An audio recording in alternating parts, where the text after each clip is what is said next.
Imagine driving down a lonely Virginia back road at night. The trees arch overhead like shadows. The wind rattles through the branches, and the only light comes from your headlights. The road narrows, twisting into the woods.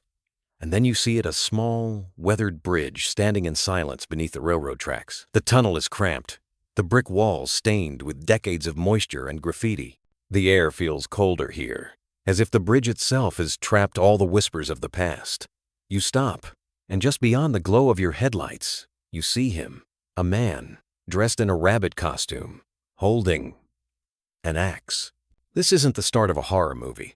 This is one of America's most bizarre and terrifying urban legends, the Bunny Man of Virginia. Tonight, we're going deep into the history, the sightings, and the chilling truth behind this strange figure who still haunts Fairfax County. Welcome back to your channel name, where we bring legends, mysteries, and stories to life. Make sure to hit that like button, subscribe, and stick around until the end, because the Bunny Man isn't just a story. People swear he's real. The legend begins with a tale that sounds like it belongs in a horror film. According to the story, sometime in the early 1900s, a bus transporting psychiatric patients from an asylum in Clifton crashed on Colchester Road. Many inmates escaped into the woods, but only one was never found. His name, people said, was Douglas Griffin. Griffin supposedly survived in the wilderness by killing and eating rabbits. The gruesome part? He skinned them, hung their bodies from tree branches, and left a trail of half-devoured carcasses in his wake. Locals started calling him the Bunny Man. For weeks, authorities hunted him, but he remained elusive. And then, one night, they claimed to find him near Colchester Overpass, hanging dozens of skinned rabbits around the bridge like grotesque ornaments. Griffin, the story goes, attacked with an axe before disappearing into the forest, never to be caught. From then on, every Halloween night, he was said to return to that bridge wearing a rabbit mask, carrying his axe, and searching for new victims. It's a horrifying tale. But here's the twist. There was no asylum crash, no missing inmate. That entire backstory is pure fabrication. Fairfax County never had such an asylum, and no records of an escape like that exist. But legends don't need truth to survive. They need fear. And the Bunny Man had plenty of that. The real story begins in October 1970. A young couple was parked in their car near Colchester Road. It was a quiet night. Suddenly, from the woods, a man in a white bunny suit appeared. But this wasn't a costume party. The figure shouted at them, accusing them of trespassing on private property. Then, without warning, he hurled a hatchet through their car window. Shattered glass rained down as the couple sped away in terror. 10 days later, another sighting occurred. A security guard noticed a man in a bunny suit chopping at the porch railing of a new, unfinished house with an axe. When confronted, the strange figure screamed, "You're trespassing! If you don't get out of here, I'll bust you in the head!" and then bolted into the night. The police were called. They searched. They investigated. The newspapers picked up the story, but the man was never found. No arrests were made. And just like that, the legend of the Bunny Man was cemented. Over time, the bridge itself became the heart of the story. Colchester Overpass, known now simply as Bunny Man Bridge, is a small single-lane tunnel beneath the railroad tracks in Clifton, Virginia. In daylight, it might look ordinary, just another aging piece of infrastructure.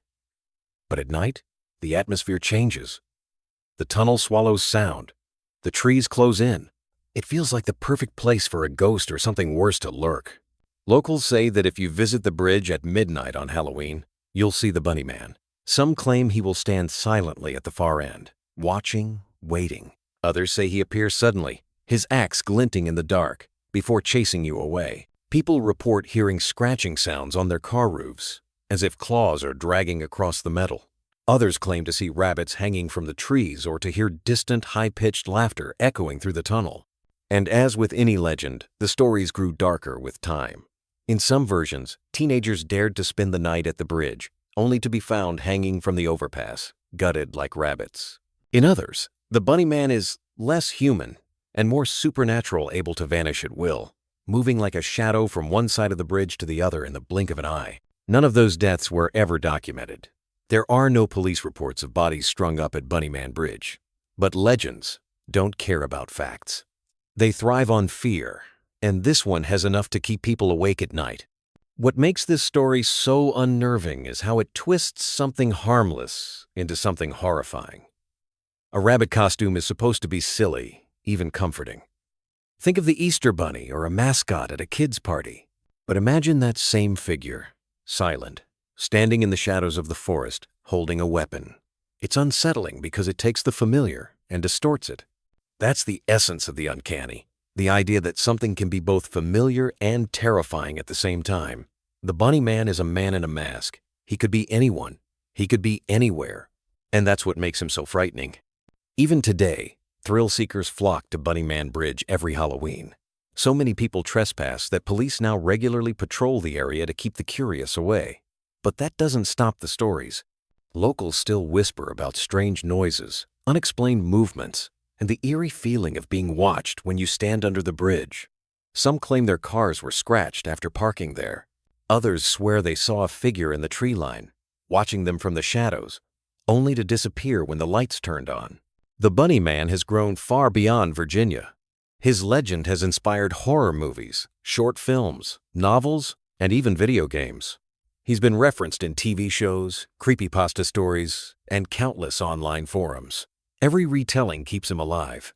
And every Halloween, people still gather near that bridge, hoping or maybe fearing to catch a glimpse of him. But maybe what makes the Bunny Man endure isn't just the story itself. It's the feeling it creates. Imagine standing under that bridge at midnight.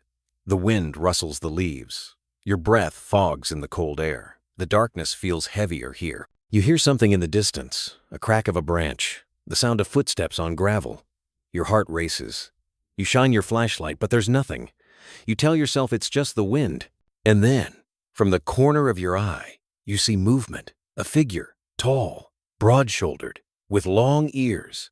So who is the Bunny Man? Was he a deranged man who once terrorized Fairfax County, his story exaggerated until he became legend? Or is he something older, something darker, bound to that bridge and feeding on the fear of those who speak his name? The truth is, no one knows. But if you ever find yourself driving through Clifton, Virginia at night, and you see a figure in a rabbit suit by the side of the road, don't stop. Don't roll down your window. And whatever you do, don't get out of the car, because some legends never die. Thank you for joining me tonight on this chilling journey into one of America's strangest urban legends.